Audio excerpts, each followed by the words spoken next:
कोई भी टाइप करके भेज देता है। अभी कोई मामला फंसेगा, ज्यादा मामला फंस गया तो कहा वो तो व्हाट्सएप मैसेज, कोई मतलब नहीं है, कोई रिटर्न तो नहीं हटाया गया है। तो आज अब उसमें आप सब लोग बैक हो गए, सब लोग हट गए अपनी जगह से, तो उन्होंने मान लिया कि व्हाट्सएप से भेज दिया, सब डर के मारे हट गए।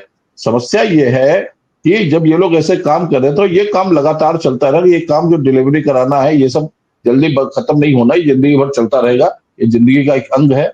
और ऐसी जो लोगों की ड्यूटी थी, और संख्या भी सर बहुत ज्यादा नहीं, 30 से 40 लोग मात्र, इतने लोग हटाए गए। मैं इस विषय में मिश्रा जी, मैं राज्य कर्मचारी संयुक्त परिषद के और संयुक्त संघर्ष संचालन समिति के प्रदेश महासचिव है, महामंत्री जी आर के निगम जी से मैं इस डिबेट के बाद या तो मैं उनसे बात करता हूं, ये मामला उनके संज्ञान में लाता हूं, और उसके बाद जैसा भी जो होगा निर्णय मैं आपको बताता हूं कि इसमें क्या हो सकता है, उनके संज्ञान में है कि नहीं है। अगर संज्ञान में तो इसमें किस तरह लड़ाई लड़ी जा सकती है, निश्चित मानिए कि मामला मैं उनके सम्मुख रखूंगा, और जो भी होगा वो आपके सामने हम वो बातें रखें। मिश्रा जी। सर एक चीज और मैं कहना चाहूंगी, बस 2 कुछ लाइन कह में। रही थी सर थोड़ा सा और सुन लीजिए जी, उमा ताकि जी बात क्लियर पूरी हो करिए, जाए। कुछ कहना चाह रही थी आप।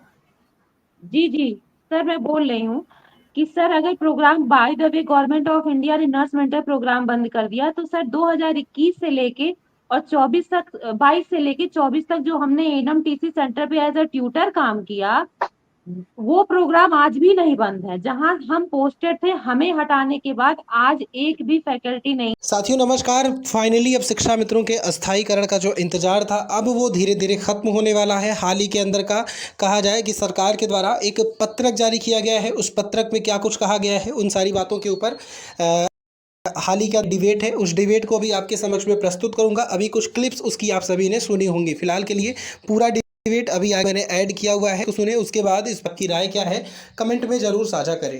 है, आप पता कर सकते हैं, इवन हम लेटर भी दिखा सकते हैं कि हर जगह एक प्रिंसिपल एक ट्यूटर पूरा एनएमटीसी सेंटर चला रहा है, 3-3 बैचेज हैं वहां पे। तो हमारी नीड है, लेकिन हमें पता नहीं क्यों नहीं समायोजित किया जा रहा है, ये हमें नहीं समझ में आ रहा है। मतलब 2 साल से हम जो काम कर रहे हैं उस पे ही हमें आप समायोजित कर लीजिए। हम नहीं कहते हम नर्स सेंटर पे जाना चाहते हैं, आप उसी पे हमें करिए। हमें हटाने का रीजन ही नहीं है कोई। जब 2 साल से एज अ ट्यूटर आप हमारा काम ले रहे थे, तो आज आपका बिना कर्मचारी के 3-3 बैच कैसे चल रहा है? सर अंदर से बात पता चल रही सैलरी इशू है, कि हमारा सैलरी अधिक था। तो सर अगर हम आपकी कर्मचारी है, एक मानवता के तौर पे देखिए, अगर हम आपके यहाँ 10 साल से काम कर रहे हैं, तो आप एक बार हमें ये बोलते कि आप लोगों का जो है आप लोगों को सीएससी से हटा करके एनएमटीसी आप लोग को किया जा रहा है। अब यहाँ की सैलरी आप लोग को ये मिलेगी। एटलीस्ट एक बार एक राय या बताना तो होता। जो उसमें कंटिन्यू करता उसे रखते, बाकी को आप हटा देते जो नहीं करते या जो भी करते। हमसे सर कुछ भी, हमें कुछ पूछा ही नहीं गया, हमें कोई इन्फॉर्मेशन नहीं।